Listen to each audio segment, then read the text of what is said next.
नमस्कार विद्यार्थी मित्रांनो, मी प्राध्यापक डॉक्टर आनंद शिंदे, लक्ष्मीबाई भाऊराव पाटील महिला महाविद्यालय सोलापूर।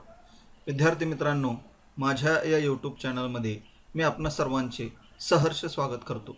विद्यार्थ्यांनो, आपण गेल्या 3 ते 4 व्हिडिओच्या माध्यमातून विज्ञान आणि लोकभ्रम यांची चिकित्सा करण्याचं काम सुरू आहे।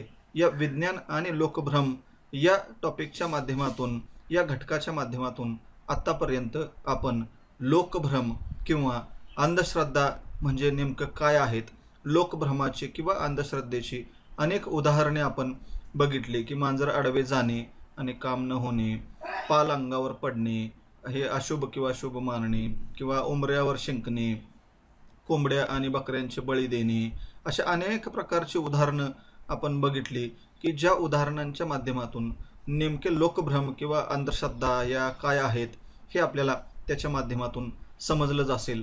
तर त्यानंतर मग हे लोकभ्रम किंवा अंधश्रद्धा कशा पद्धतीनं निर्माण झाले किंवा तयार झाले याचाही आढावा आपण गेल्या व्हिडिओच्या माध्यमातून घेतला आहे की ज्याच्यामध्ये लोकांनी त्यांना आलेल्या अनुभवांचा कसा चुकीचा अर्थ लावला किंवा वैज्ञानिक संकल्पनांचा कसा चुकीचा अर्थ लावला, दळणवळणाच्या साधनांमुळे किंवा क्रांतीमुळे कशा पद्धतीने लोकभ्रम पसरवले गेले याचा आढावा आपण गेल्या व्हिडिओच्या माध्यमातून घेतलेला आहे।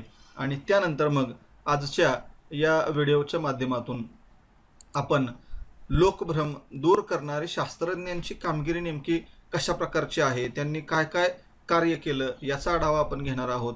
आणि हे लोकभ्रम दूर करण्यासाठी शास्त्रज्ञांनी जे काही कार्य केले आणि हे कार्य करत असताना तत्कालीन समाजामध्ये त्यांना कशा प्रकारे विरोध झाला किंवा त्या काळी जे काही धर्मगुरू होते त्या धर्मगुरूंनी त्यांना कशा प्रकारे विरोध केला आणि त्यांचा छळ केला याचा थोडक्यात आढावा आपण काही उदाहरणांच्या माध्यमातून या व्हिडिओमध्ये घेणार आहोत। तर लोकभ्रम म्हणजे काय हे बघितलं आपण, त्यानंतर लोकभ्रम कशा प्रकारे निर्माण झाले, त्याचा प्रसार आणि प्रचार समाजामध्ये कशा पद्धतीने झाला हे पाहिल्यानंतर मग हे लोकभ्रम जे आहेत हे लोकभ्रम समाजामध्ये पसरू नयेत किंवा त्याचा प्रसार होऊ नये म्हणून त्या काळापासून म्हणजे इसवी सन 16व्या शतकापासून अनेक जे शास्त्रज्ञ आहेत त्या शास्त्रज्ञांनी त्यांची जी काही कामगिरी आहे ती कामगिरी करत राहिले की ज्याच्या माध्यमातून समाजामधल्या या अंधश्रद्धा किंवा लोकभ्रम दूर झाल्या पाहिजेत अशा पद्धतीने त्यांनी कार्य केलं। मात्र त्या काळामध्ये जे काही धर्मगुरू होते किंवा समाज जो होता त्या समाजावर धर्माचा प्रचंड पगडा होता आणि धार्मिक गोष्टींनाच ते अतिशय महत्त्व देत होते की धर्म म्हणेल त्या पद्धतीनेच चालणारे लोक त्या काळामध्ये होते आणि त्याच्यामुळं धर्माच्या विरोधामध्ये जाऊन काहीतरी कृत्य करणे किंवा बोलणे किंवा लिखाण करणे म्हणजे पाप आहे, फार मोठं पाप आहे, अशा प्रकारचा समज त्या काळामध्ये समाजामध्ये होता। आणि त्यामुळं लोकभ्रम दूर करण्यासाठी अनेक शास्त्रज्ञांनी संघर्ष केला, कामगिरी केली। मात्र ही कामगिरी करत असताना अनेक शास्त्रज्ञांना आपला जीव देखील गमवावा लागलेला आपल्याला दिसून येईल। म्हणजेच काय की लोकभ्रम दूर व्हावा, समाजातली अंधश्रद्धा दूर व्हावी आणि समाजामध्ये प्रगती व्हावी, समाजाची प्रगती व्हावी असा प्रामाणिक हेतू ठेवून कार्य करणारे जे काही शास्त्रज्ञ आहेत त्या शास्त्रज्ञांना त्या काळामध्ये अनेक लोकांनी विरोध केलेला आपल्याला दिसून येईल। तर ही कामगिरी नेमकी कोणकोणत्या शास्त्रज्ञांनी केली त्याची काही उदाहरणं आपण या व्हिडिओच्या माध्यमातून पाहणार आहोत। तर त्यामधील पहिला शास्त्रज्ञ आहे त्याचं नाव आहे इंग्लिश शास्त्रज्ञ गिल्बर्ट। गिल्बर्ट नावाचा एक इंग्लिश शास्त्रज्ञ आहे की त्या शास्त्रज्ञानं सुरुवातीच्या काळामध्ये सर्वप्रथम या लोकभ्रम दूर करण्याच्या संदर्भातली जी काही कामगिरी आहे ती कामगिरी सर्वप्रथम केलेली आपल्याला दिसून येईल। तर युरोप हा जो देश आहे की जो आज आपण म्हणतो की पुढारलेला देश आहे युरोप देश म्हणजे, परंतु या युरोपीय देशांमध्ये जे काही अनेक प्रकारचे देश आहेत की ज्या देशांमध्ये 16व्या शतकामध्ये म्हणजे 16व्या शतकातले ह्या गोष्टी आहेत किंवा हे दाखले आहेत की 16व्या शतकामध्ये लोहचुंबकाविषयी काही लोकभ्रम त्या काळामध्ये समाजामध्ये होते। म्हणजे इसवी सन 16व्या शतकामध्ये युरोपसारख्या देशामध्ये सुद्धा चुंबकाविषयी काही लोकभ्रम किंवा अंधश्रद्धा समाजामध्ये होत्या। काय लोकभ्रम किंवा अंधश्रद्धा होत्या तर लोहचुंबक ज्याच्याजवळ आहे त्यास प्रेमभंगाचे दुःख सहन करावे लागते। म्हणजे बघा काय अंधश्रद्धा काय लोकभ्रम आहे की लोहचुंबक म्हणजे मॅग्नेट ज्याला आपण म्हणतो, मॅग्नेट किंवा लोहचुंबक ज्याच्या जवळ आहे त्याला प्रेमभंगाचे दुःख सहन करावे लागते. आता त्या लोहचुंबकाचा किंवा मॅग्नेटचा आणि प्रेमाचा काडी मात्रही संबंध नाही, तरी सुद्धा अशा प्रकारचा लोकभ्रम त्या काळामध्ये समाजामध्ये होता की ज्याच्यामुळं काय होतं की लोहचुंबक आहे म्हणून प्रेमभंग होईल, अशा पद्धतीचा लोकभ्रम त्या काळामध्ये समाजामध्ये होता.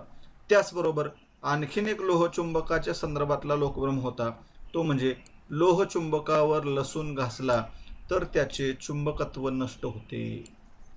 म्हणजे लोहचुंबक मॅग्नेटवर जर आपण लसूण घासला तर त्याचं चुंबकत्व नष्ट होतं. आता त्याच्यावर लसूण घासला म्हणजे त्याचं मॅग्नेटिक तत्व काय नष्ट होईल का, लोहचुंबकत्व काय नष्ट होईल का, नाही. परंतु तरीसुद्धा अशा प्रकारचा एक लोकभ्रम, अंधश्रद्धा समाजामध्ये होती. म्हणजे लोहचुंबक ज्याच्या जवळ आहे त्याला प्रेमभंग सहन करावा लागेल किंवा लोहचुंबकावर जर लसूण घासला तर त्याचं चुंबकत्व नष्ट होईल, अशा प्रकारचे जे अंधश्रद्धा लोकभ्रम समाजामध्ये होते.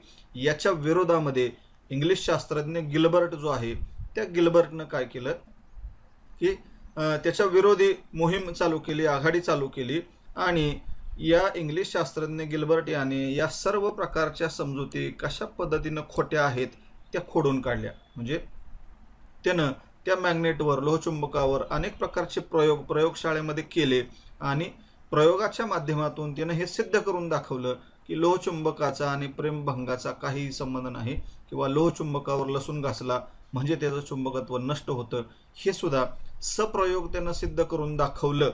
मात्र जसं मी मगाशी म्हटलं की त्या काळामध्ये समाजावर धर्माचा आणि धर्मगुरूंचा प्रचंड पगडा होता. धर्म म्हणेल ती प्रत्येक गोष्ट खरी आहे किंवा धर्मानं सांगितलं त्याच पद्धतीनं आपण वर्तन केलं पाहिजे, अशा पद्धतीनं समाजावर धर्माचा प्रचंड पगडा आहे. जे धर्म सांगेल तेच प्रत्येक गोष्ट खरी आहे, सत्य आहे, बाकीचं सर्व काही असत्य आहे, अशा पद्धतीनं लोकांची समजूत असल्यामुळं आणि जे काही धर्मगुरू त्या काळामध्ये होते त्या धर्मगुरूंचा देखील समाजावर प्रचंड पगडा असल्यामुळं त्या धर्मगुरूंनी काय केला की या इंग्लिश शास्त्रज्ञ गिल्बर्टनं हे जे काही सप्रयोग सिद्ध करून दाखवलं की लोहचुंबकाचा आणि त्या लोकभ्रमाचा काही संबंध नाही, तर त्या धर्मगुरूंनी त्या काळामध्ये काय केलं की त्या वेळेस या धर्मगुरूंच्या माध्यमातून त्या गिल्बर्टची चौकशी केली. म्हणजे या गिल्बर्टची काय केली, चौकशी केली आणि त्याच्यामुळं काय केलं, त्याच्यावर गुन्हा दाखल केला. गुन्हा दाखल करण्याचं काम त्या काळामध्ये केलं. कारण निसर्गामधले काही गूढ शोधून काढणे किंवा समाजविरोधी अशा प्रकारचं काही काम करणं याच्यामुळं समाजाला धक्का पोचतो, अशा प्रकारचा समज त्या काळामध्ये धर्मगुरूंचा होता किंवा धर्माचा पगडा असणाऱ्या लोकांचा होता. आणि त्यामुळं अशा प्रकारचं कोणतंही कार्य केलं किंवा समाजामधल्या अंधश्रद्धा, लोकभ्रम दूर करण्यासाठी अनेक प्रकारचं जे कार्य करणारे शास्त्रज्ञ होते त्या प्रत्येक शास्त्रज्ञाला विरोध करायचे आणि त्याच्यावर गुन्हे दाखल करायचे किंवा त्यांना नजरकैदेमध्ये टाकण्याचं काम त्या काळामध्ये करत होते. तर अशा पद्धतीनं हा पहिला शास्त्रज्ञ होता की ज्या शास्त्रज्ञानं लोहचुंबकाविषयीचे जे काही लोकभ्रम त्या काळामध्ये अस्तित्वात होते हे लोकभ्रम दूर करण्याचं काम समाजामधून केलं. त्यानंतर दुसरा शास्त्रज्ञ आहे, त्या दुसऱ्या शास्त्रज्ञाचं नाव आहे गॅलिलिओ. आता हा शास्त्रज्ञ बऱ्याच वेळेला आपल्याला माहिती आहे की गॅलिलिओ नावाचा हा जो शास्त्रज्ञ आहे, या शास्त्रज्ञानं काय केलेलं आहे तर गतिविषयक नियम जे आहेत हे गतिविषयक नियम त्यानं शोधून काढले होते. म्हणजे गतिविषयक, पृथ्वीच्या गतिविषयक नियम असतील किंवा आणखीन वेगवेगळ्या प्रकारचे गतिविषयक नियम असतील, हे गतिविषयक नियम त्यानं शोधून काढले होते. आणि अरिस्टॉटलनं त्याच्या पुस्तकामध्ये जे काही गतिविषयक नियमांविषयी जी काही चुकीची माहिती लिहिली होती त्या चुकीच्या माहितीला या गॅलिलिओनं विरोध केला. म्हणजेच काय की गतिविषयक नियम शोधून काढून त्यानं पूर्वीची जी काही असत्य माहिती होती त्या असत्य माहितीवर पडदा टाकण्याचं काम केलं आणि सत्य माहिती समाजासमोर त्यानं उघड करण्याचं काम केलं.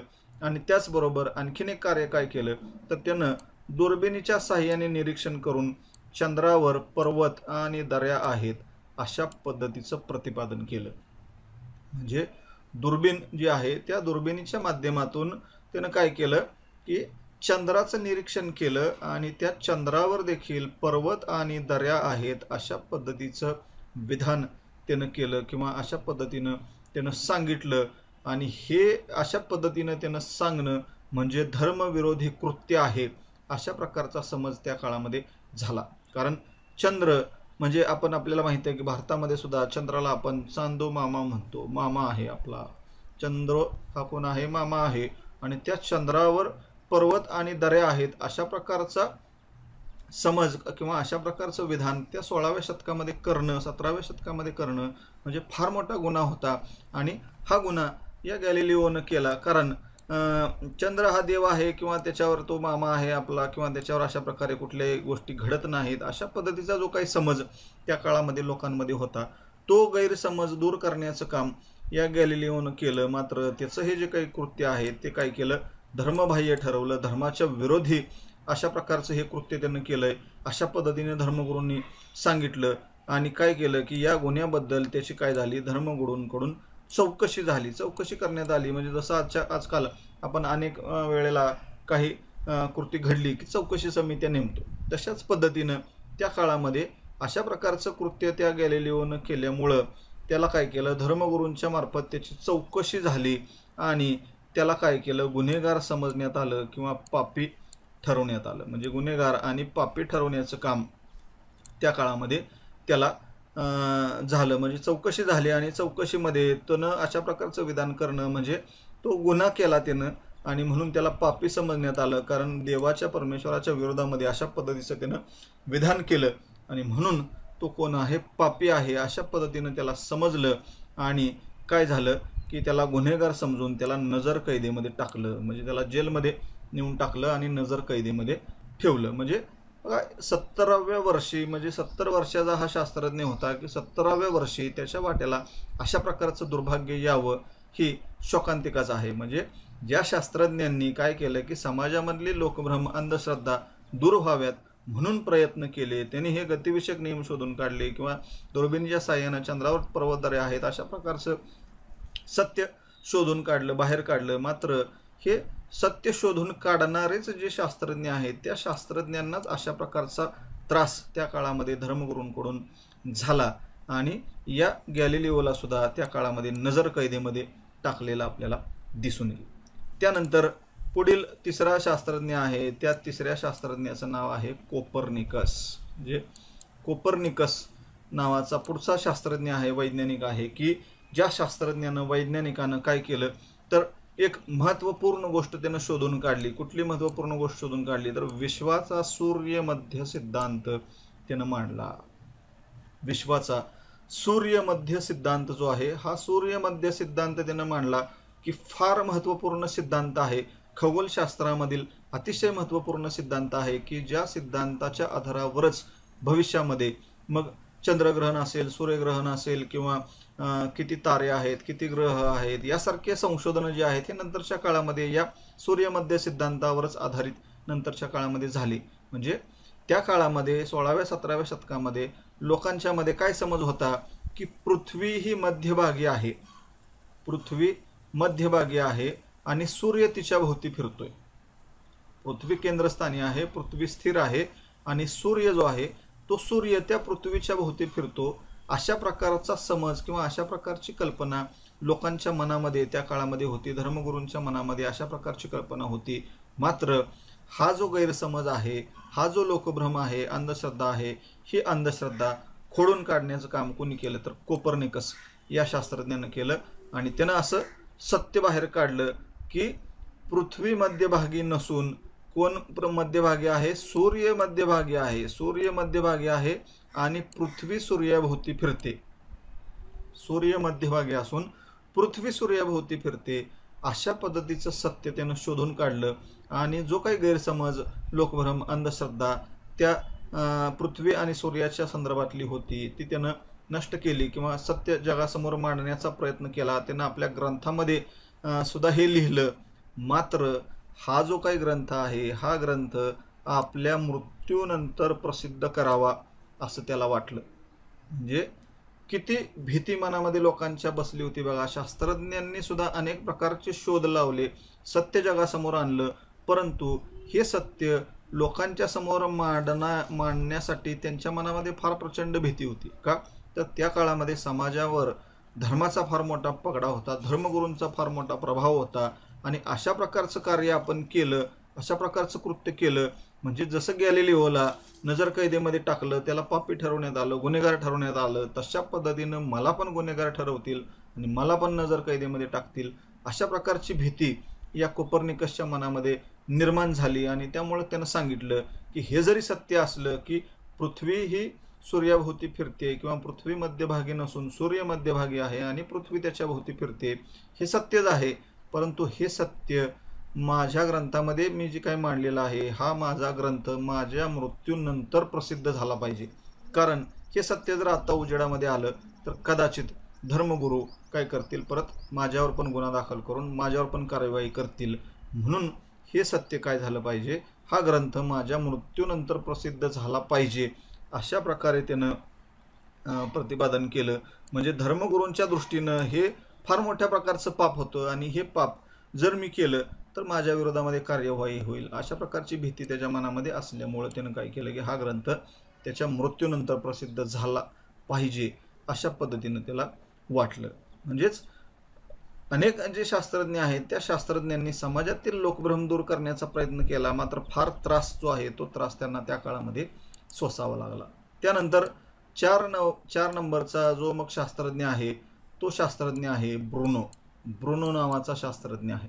आता हा ब्रुनो नावाचा जो शास्त्रज्ञ आहे तो कुठला होता, इटालियन शास्त्रज्ञ होता. आणि ह्या इटालियन शास्त्रज्ञ कोण होता, तर त्या कोपर्निकसचा तो शिष्यच होता. कोपर्निकस या शास्त्रज्ञाचा तो शिष्यच होता, त्याच्या हाताखाली त्यानं काम केलं होतं. आणि त्यानं काय केलं, मग कोपर्निकसनं मांडलेला जो सिद्धांत आहे तो सिद्धांत उचलून धरला. म्हणजे तो घाबरला नाही किंवा भिला नाही. त्यानं काय केलं की कोपर्निकसनं जो सूर्यमध्य सिद्धांत मांडला होता तो सूर्यमध्य सिद्धांत त्यानं काय केला, उचलून धरला आणि जगासमोर हे सत्य जे आहे हे सत्य मांडलं त्यानं की सूर्य पृथ्वीभोवती फिरत नसून पृथ्वीच सूर्याभोवती फिरते. अशा पद्धतीनं जे सत्य कोपर्निकसनं शोधून काढलं होतं हे सत्य त्यानं मात्र जगासमोर मांडलं नाही. मात्र हा ब्रुनो नावाचा जो शास्त्रज्ञ आहे त्याचा शिष्य होता की त्यानं मग हे जे सत्य आहे की सूर्य पृथ्वीभोवती फिरत नसून पृथ्वी सूर्याभोवती फिरते, सूर्य मध्यभागी आहे, म्हणजे सूर्यमध्य सिद्धांत जो आहे हा सिद्धांत जगासमोर मांडण्याचं काम कोणी केलं, तर ब्रुनोनं केलं. आणि त्याचबरोबर अजून एक गोष्ट त्यानं सांगितली की विश्वामध्ये अनेक ग्रह आणि तारे असून ते सर्व गतिमान आहेत. विश्वामध्ये अनेक ग्रह आणि तारे असून ते सर्व गतिमान आहेत, अशा प्रकारचं एक सत्य त्यानं उजेडामध्ये आणलं. म्हणजे या निसर्गामध्ये, सृष्टीमध्ये, खगोलामध्ये, अंतराळामध्ये, समुद्रामध्ये, महासागरामध्ये जे काही सत्य आहे हे सर्व प्रकारचं सत्य शोधून काढण्याचं काम त्या काळातल्या शास्त्रज्ञांनी केलं. मात्र त्या शास्त्रज्ञांना अनेक प्रकारचा त्रास सोसावा लागला. तर बघा ह्या ब्रुनोला काय झालं, तर ब्रुनोनं हे जे काही सत्य उजेडामध्ये आणलं किंवा कोपर्निकसनं मांडलेला जो काही सिद्धांत आहे हा सिद्धांत त्यानं जगासमोर मांडला किंवा विश्वामध्ये अनेक ग्रहतारे असून ते सर्व गतिमान आहेत, अशा पद्धतीचं प्रतिपादन त्यानं केलं की जे धर्मविरोधी होतं किंवा त्याच्यावर देखील गुन्हा दाखल करण्यात आला, त्याची देखील चौकशी झाली. आणि या धर्मगुरूंनी काय केलं, त्याच्या प्रयोगशाळेसहितच त्याला जिवंत जाळलं.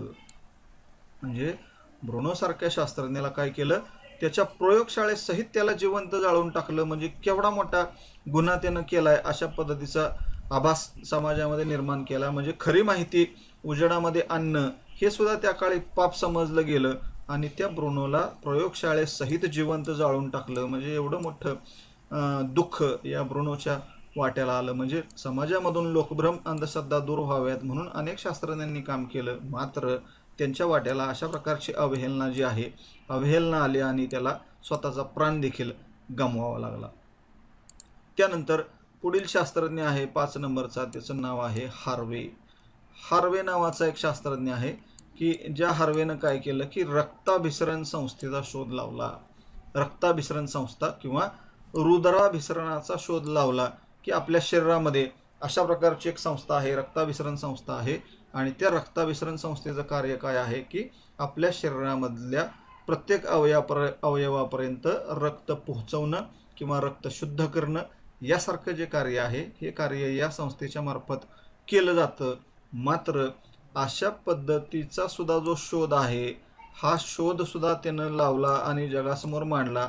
तर त्याचा सुद्धा हा जो गुन्हा आहे त्याचा सुद्धा हा गुन्हा ठरवण्यात आला आणि इंग्रज शास्त्रज्ञाला, ह्या इंग्रज शास्त्रज्ञ होता हा हार्वे सुद्धा, या इंग्रज शास्त्रज्ञाला त्याच इंग्रज लोकांनी प्रयोगशाळेसहित जाळून टाकलं. म्हणजे हार्वेला सुद्धा प्रयोगशाळेसहित जाळून टाकण्याचं काम त्या काळामध्ये केलं. म्हणजेच काय की अनेक शास्त्रज्ञांनी त्या काळामध्ये लोकभ्रम दूर व्हावेत आणि समाजाची प्रगती व्हावी यासाठी भरपूर प्रयत्न केले. मात्र त्यांच्या या प्रयत्नांना यश येण्याच्या ऐवजी त्यांना फार मोठ्या प्रकारचं दुःख सहन करावं लागलं. बऱ्याच शास्त्रज्ञांना आपले प्राण गमवावे लागले. या हार्वेला सुद्धा काय झालं की लोकांनी प्रयोगशाळेसहित त्याला जाळून टाकण्याचं काम जे आहे हे काम त्या काळामध्ये केलं. म्हणजेच काय की अशा पद्धतीनं हे जे शास्त्रज्ञ होते की हार्वे असेल किंवा ब्रुनो असेल, यांनी जे काही शोध लावले हे शोध सगळे सत्य असून सुद्धा त्यांच्या वाट्याला अवहेलना आलेली आपल्याला दिसून येईल. आता हे 5 शास्त्रज्ञांचा आढावा घेतल्यानंतर इतर काही शास्त्रज्ञांची फक्त नावं मी इथं लिहिली आहेत की या सुद्धा शास्त्रज्ञांनी त्या काळामध्ये अनेक प्रकारचं सत्य जे आहे हे सत्य जगासमोर मांडण्याचं काम केलं. मात्र त्यांच्या वाट्याला अवहेलना आली किंवा धर्मगुरूंचा पगडा समाजावर फार मोठा असल्यामुळं हे सर्व शास्त्रज्ञांवर सुद्धा गुन्हे दाखल झाले किंवा त्यांच्या विरोधामध्ये सुद्धा कार्यवाही झालेली आपल्याला दिसून येईल की ज्याच्यामध्ये व्हेसॅलियस नावाचा एक शास्त्रज्ञ आहे की यानं देखील अनेक प्रकारचं सत्य जगासमोर मांडण्याचं काम केलं. न्यूटन तर जगप्रसिद्ध शास्त्रज्ञ आहे की ज्यानं गुरुत्वाकर्षण शक्तीचा शोध लावला. त्यानंतर लिओनार्डो द व्हिन्सी नावाचा एक शास्त्रज्ञ आहे की ज्यानं विमानाच्या आकृत्या तयार केल्या. विमान जे आहे त्या विमानाच्या आकृत्या तयार करण्याचं काम केलं. टायको ब्राही नावाचा शास्त्रज्ञ आहे. केपलर नावाचा शास्त्रज्ञ आहे. असे अनेक जे शास्त्रज्ञ आहेत की ज्या अनेक शास्त्रज्ञांनी त्या काळामध्ये जगातलं जे काही सत्य आहे ते सत्य जगासमोर मांडण्याचं काम केलं. नवनवे संशोधक अशा प्रकारचे जे आहेत ते नवनवे संशोधक उदयास येत होते. म्हणजे जरी शास्त्रज्ञांना नजरकैदेत टाकलं गेलं, त्यांना जाळण्याचा प्रयत्न केला, तरी देखील शास्त्रज्ञ त्या गोष्टींना भिले नाहीत. जे काही सत्य आहे, जे काही खरं आहे ते जगासमोर आलंच पाहिजे या दृष्टिकोनातून अनेक शास्त्रज्ञांनी काय केले, काम केलं. अनेक नवनवे संशोधक उदयास आले आणि आधुनिक युगाचा पाया जो आहे त्या आधुनिक युगाचा पाया रचण्याचं काम ह्या सर्व शास्त्रज्ञांनी केलेलं आपल्याला दिसून येईल. आणि हळूहळू जसजसा काळ बदलत जाईल, पुढं काळ लोटत जाईल, त्या पद्धतीनं मग समाजालाही हे हळूहळू समजू लागलं की ह्या ज्या शास्त्रज्ञांनी केलेलं कार्य आहे हे कार्य खऱ्या अर्थानं समाजाच्या प्रगतीसाठीच आहे. समाजातली ही अंधश्रद्धा, लोकभ्रम दूर व्हावेत म्हणूनच हे शास्त्रज्ञ कार्य करत आहेत आणि त्यामुळं समाजाची प्रगतीच घडते. अशा पद्धतीनं हळूहळू लोकांना समजायला लागलं आणि समाजाचा देखील मग त्यांच्याकडे बघण्याचा जो दृष्टिकोन आहे तो दृष्टिकोनसुद्धा हळूहळू बदलत गेलेला आपल्याला दिसून येईल. म्हणजे ब्रुनो असेल, हार्वे असेल, गॅलिलिओ असेल यासारख्या शास्त्रज्ञांना जे काही दुःख त्या काळामध्ये सोसावं लागलं, नजरकैदेत टाकलं गेलं, जाळलं गेलं त्यांना, मात्र तशा प्रकारचं दुःख न्यूटनसारख्या शास्त्रज्ञाच्या वाट्याला आलं नाही. हा सुद्धा एक प्रकारचा इतिहास आहे. म्हणजे न्यूटन जेव्हा मरण पावला, मृत्यू पावला, तेव्हा त्याचा अंत्यसंस्कार एखाद्या राजाला लाजवेल अशा पद्धतीचा अंत्यसंस्कार त्याचा झाला. म्हणजे जो त्रास गॅलिलिओ असेल, ब्रुनो असेल, हार्वे असेल यासारख्या शास्त्रज्ञांना झाला तशा प्रकारचा त्रास नंतरच्या काळात न्यूटनला झाला नाही. कारण समाजाचा त्यांच्याकडे बघण्याचा दृष्टिकोन जो आहे हा दृष्टिकोन बदलला होता आणि समाजाची प्रगती या शास्त्रज्ञांच्या माध्यमातून घडते हे लोकांच्या लक्षात आल्यामुळं न्यूटन जेव्हा मरण पावला त्यावेळेस मात्र या न्यूटनचा अंत्यसंस्कार एखाद्या राजासारखा केला गेला. म्हणजेच काय की समाजामध्ये हळूहळू प्रगती होत चाललेलीच ही चिन्ह होती. म्हणजे अशा पद्धतीनं समाजातले हे जे काही लोकभ्रम आहेत हे लोकभ्रम दूर करण्यासाठी अनेक शास्त्रज्ञांनी काम केलेलं आपल्याला यावरून दिसून येईल. आणि सद्यस्थितीचा जर आपण विचार केला तर सद्यस्थितीला आजची जी काही ही तरुण पिढी आहे या तरुण पिढीवर फार मोठी जबाबदारी आहे. तुमच्यासारख्या तरुण पिढीवर ही फार मोठी जबाबदारी आहे की समाजामधून ही अंधश्रद्धा, हे लोकभ्रम जे आहेत हे लोकभ्रम दूर झालेच पाहिजे आणि समाजामध्ये 100% वैज्ञानिक दृष्टिकोन जागृत झाला पाहिजे. कारण आपण म्हणतोय एकीकडं की 21व्या शतकामध्ये आपण जगत आहोत, विज्ञान तंत्रज्ञानाच्या युगात जगत आहोत, माहिती तंत्रज्ञानाच्या युगात जगत आहोत, मात्र तरीसुद्धा समाजामधून 100% लोकभ्रम, अंधश्रद्धा अजूनसुद्धा दूर झालेले नाहीत. आणि ह्या दूर करण्याचं काम कोणावर आहे तर या आजच्या तुमच्यासारख्या तरुण पिढीवर आहे आणि ह्या तरुण पिढीनं किंवा तुम्ही आम्ही काय केलं पाहिजे तर पुढं आलं पाहिजे आणि पुढं येऊन त्या काळात शास्त्रज्ञांनी जसं कार्य केलं तशा पद्धतीनं आज आपल्याला कार्य करणं गरजेचं आहे.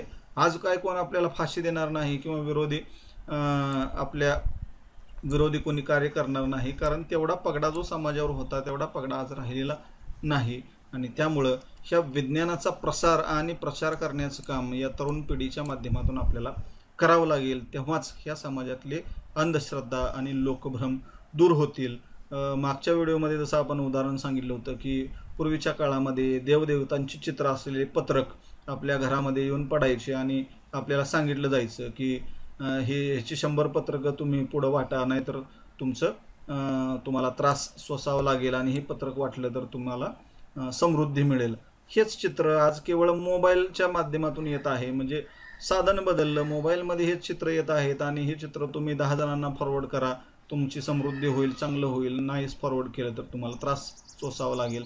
अशा पद्धतीचं चित्र आज देखील समाजामध्ये उभं केलं जाते आणि ह्या अंधश्रद्धेला आपण बळी पडायचं नाही हे तरुण पिढीनं ठरवलं पाहिजे. म्हणजे अशा प्रकारचे मेसेज फॉरवर्ड न करता ते लगेच कसे तात्काळ डिलीट करता येतील हे बघितलं पाहिजे. ह्या अंधश्रद्धेला बळी न पडण्याचं काम ह्या तरुण पिढीनं आज केलं पाहिजे आणि समाजामध्ये विज्ञानाचा प्रसार आणि प्रचार करून समाजातील हे लोकभ्रम किंवा अंधश्रद्धा दूर करण्याचं कार्य आज आपण करणं गरजेचं आहे. हेच आपल्याला या ठिकाणी सांगणं आहे. तर विद्यार्थी मित्रांनो, अशा प्रकारे विज्ञान आणि लोकभ्रम यांची चिकित्सा करत असताना समाजामध्ये असणारे लोकभ्रम जे आहेत हे लोकभ्रम किंवा अंधश्रद्धा दूर करण्यासाठी त्या काळामध्ये शास्त्रज्ञांनी जे काही कार्य केलं त्यांचा थोडक्यात आढावा आपण या व्हिडिओच्या माध्यमातून घेतलेला आहे.